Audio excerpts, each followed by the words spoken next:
નમસ્કાર દર્શક મિત્રો, આપ જોઈ રહ્યા છો જનમિત્ર ન્યૂઝ। જોઈએ આજના મહત્વના સમાચારમાં। તારીખ 16/9 રોજ શહેરના ભીડ ગેટ ઉપર સિટી સર્વે ટીમ અને પોલીસ કાફલા સાથે અલગ અલગ વિસ્તારમાં ડિમોલેશન કરવામાં આવ્યું હતું। સવારથી પોલીસ દ્વારા પૂર્ણ વિસ્તારમાં કરવામાં આવેલ કામગીરીમાં કુલ 4 લોકોના મકાન તોડવામાં આવેલ છે, જેમાં કોઈ રજૂઆત સાંભળવા તંત્ર તૈયાર નહોતું। ગુનેગાર નહીં પણ પોલીસ ખુદ ન્યાયાધીશ બની બેઠી હતી। કહેવાતા ગુનેગારોના પરિવારના સભ્યો, મહિલાઓ અને બાળકોને અલગ પ્રકારે સજા કરવામાં આવી હતી। આમાંથી એક ઘરમાં જેમાં ગુનેગાર ભાડૂત રહેતો હતો અને બીજો એક ગુનેગાર જેની સાથે તેની માં અને અપંગ બહેન રહેતા હતા, પણ પોલીસ અને તંત્રમાં જાણે માનવતા નામની ચીજ મરી પરિવારી હોય તેમ બધાને બેઘર કરી દીધા હતા। ઘરવાળાઓ અને આગેવાનોમાં ભારે રોષ જોવા મળેલો હતો। સિટી સર્વે હોસ્પિટલનું ચાર્જ જાણે પોલીસના હાથમાં હોય તેવી રીતે કામગીરી કરવામાં આવે છે તેવું પણ આગેવાનો તરફથી જણાવ્યું હતું। આજની આ પ્રવૃત્તિને રોકાવનાર પ્રયત્નો માટે મોહસિન હિંગોરજા, ઇબ્રાહિમ હાલેપોત્રા, મોહમ્મદભાઈ લાખા, આઈસુબેન સામા, કિશોરદાન ગઢવી, સિકંદર સમેજા, ફકીર મોહમ્મદ કુંભાર સહિત આગેવાનો હાજરી આપી અને રજૂઆત કરી હતી। બ્યુરો રિપોર્ટ, જનમિત્ર ન્યૂઝ, રમેશ સત્યની સાથે। આજે કલેક્ટરશ્રીને રજૂઆત કરવા માટે આવી રહ્યા, શું રજૂઆત છે ને શું છે? ભુજ શહેરની અંદર ભૂતેશ્વર વિસ્તારમાં અમુક સિટી સર્વે ઉપર ચડેલા મકાનો છે, અમુક સ્લમ વિસ્તાર છે। એ વિસ્તારની અંદર એક પોલીસ તંત્રનો આરોપીઓના મકાન તોડવા માટેની મુહિમ હતી।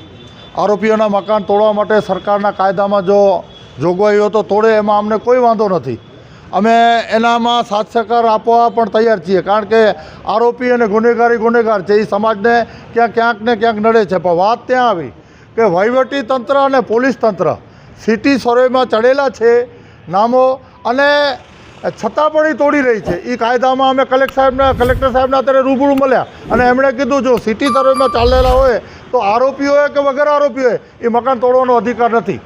બીજી વાત કે જે આરોપીઓ છે તે પોતાના કોઈ મકાન નથી, એ કોઈકના મકાનમાં ભાડે રહે છે અથવા તો કોઈક વિધવા માતા છે એના મકાનમાં રહેતા હોય છે, નથી એના નામનો કોઈ લાઇટ બિલ, એવા મકાનો પણ તોડે છે। ત્યારે અમે આજે કલેક્ટર સાહેબને રજૂઆત કરવા આવ્યા હતા, તો સાહેબે પણ જે તે અધિકારી છે તેમને સૂચના આપેલી છે, છતાં પણ ક્યાંક ને ક્યાંક કિનાખીરી જેવું લાગી રહ્યું છે। તે માટે આપના માધ્યમ દ્વારા અમે વહીવટી તંત્રને અને પોલીસ તંત્રને પણ વિનંતી કરીએ છીએ કે ભાઈ આવી રીતે ન થવું જોઈએ, કારણ કે આજે ગુનેગારો ફક્ત સ્લમ વિસ્તારમાં રહે છે એવું નથી।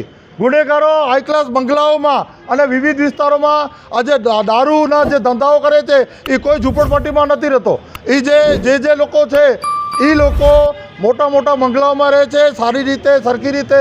જો આપને આરોપીઓને ક્યાંક ધકેલવાની વાત હોય તો બધાને સાથે રાખી અને તમે આરોપીઓને ડેમોલિશન કરવાનું રાખો। ફક્ત સ્લમ વિસ્તારમાં કે મુસ્લિમ વિસ્તારમાં કે દલિત વિસ્તારમાં ન કરો, અને એવા લોકોને ન કરો જે વિધવાઓ છે, પોતાનું કમાઈને પોતાનું ખાય છે। એનો દીકરો અગર આરોપી છે તો એનો ગુનો છે, અગર કોઈ પતિ આરોપી છે તો એનો ગુનો છે, એનો ભાઈનો કે બાળકોનો ગુનો નથી। માટે વહીવટી તંત્ર આના ઉપર ધ્યાન દે।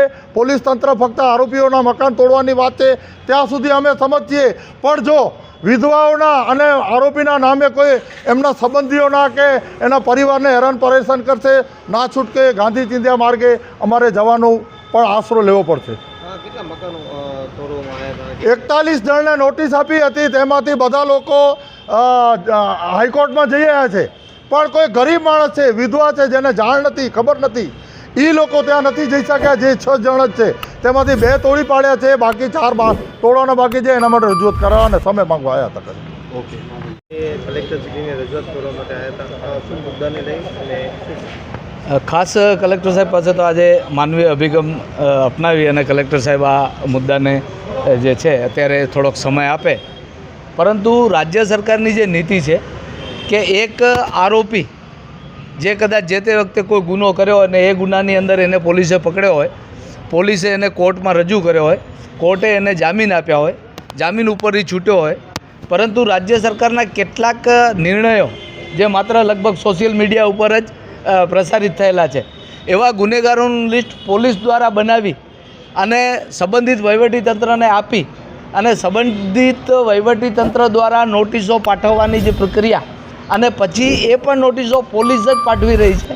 એટલે દબાણ હટાવની એક તરફી આ જે ઝુંબેશ છે આરોપીઓ તરફની, એ માત્ર પોલીસ દ્વારા ચલાવવામાં આવી રહી છે। ત્યારે પોલીસે ખરેખર આ આરોપીઓ કેટલા સમયથી કઈ કઈ પ્રવૃત્તિઓમાં સંકળાયેલા છે, અન્ય કોણ કેટલા આરોપીઓ છે, જેટલા આરોપીઓનું લિસ્ટ પોલીસે બનાવેલું છે એ તમામ લિસ્ટ પોલીસે ખરેખર જાહેર કરી નાખવું જોઈએ.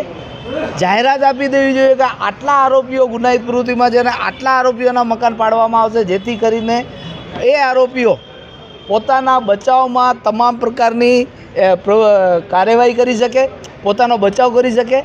સાથે જ જે રીતે પ્રશાસન આ જે નોટિસો આપી રહ્યું છે એ શુક્રવારે કેટલાક પરિવારને નોટિસો મળી રાતના ભાગમાં, પોલીસ કોન્સ્ટેબલ જઈને નોટિસ પાઠવી આવે છે. શનિ રવિ રજા હતી અને સોમવારે સવારે ડિમોલિશનની જે પ્રક્રિયા કરવામાં આવી છે એ ક્યાંક ને ક્યાંક ભારતીય બંધારણના સ્પષ્ટપણે ઉલ્લંઘનની પ્રક્રિયા છે, ગેરકાયદેસર છે. અને આરોપીઓને બચાવ કરવાનો જ્યારે એક બાજુ સુપ્રીમ કોર્ટ મોટા મોટા આરોપીઓને તક આપતી હોય, ત્યારે આ ન જેવા ગુનાઓમાં સંડોવાયેલા આરોપીઓને જો બચાવની તક આપવામાં ના આવે તો એ બંધારણનું સ્પષ્ટપણે ઉલ્લંઘન છે.